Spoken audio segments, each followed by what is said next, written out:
நமக்கு தேவையில்லாத கழிவு பொருட்கள் வந்து நிறைய உடம்புல தேங்கி இருக்கிறது மட்டும் இல்லாமல் உணவுகளில் ரசாயன கலவைகள் அதிகமாக இருக்கிற மாதிரி இருக்கா, நிறைய ஜங்க் ஃபுட்ஸ் எடுத்துக்கிறீங்களான்றதையும் பார்க்கணும்.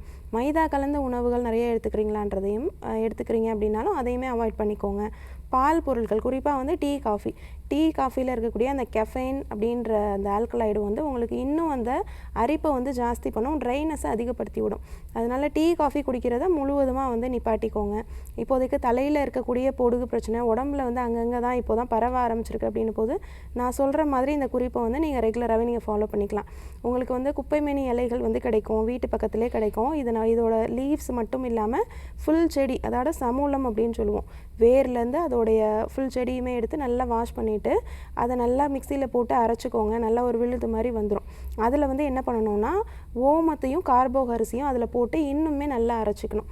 அரைச்சிட்டு அது நல்லா ஒரு விழுது மாதிரி வந்ததுக்கப்புறம் அதை வந்து நல்லெண்ணெயில் போட்டு நல்லா காய்ச்சிட்டு அதை வந்து நீங்கள் தலையிலேருந்து பாடி ஃபுல்லாக தேய்ச்சிட்டு ஒரு 1/2 அன் ஹவர் ஊற வச்சிடணும். இந்த மாதிரி ஊற வச்சுட்டு உடம்புல நீங்கள் நார்மலாக நலங்கு மாவோ இல்லை வேறு ஏதாவது குளியல் பொடியோ யூஸ் பண்ணி நீங்கள் குளிச்சிக்கணும்.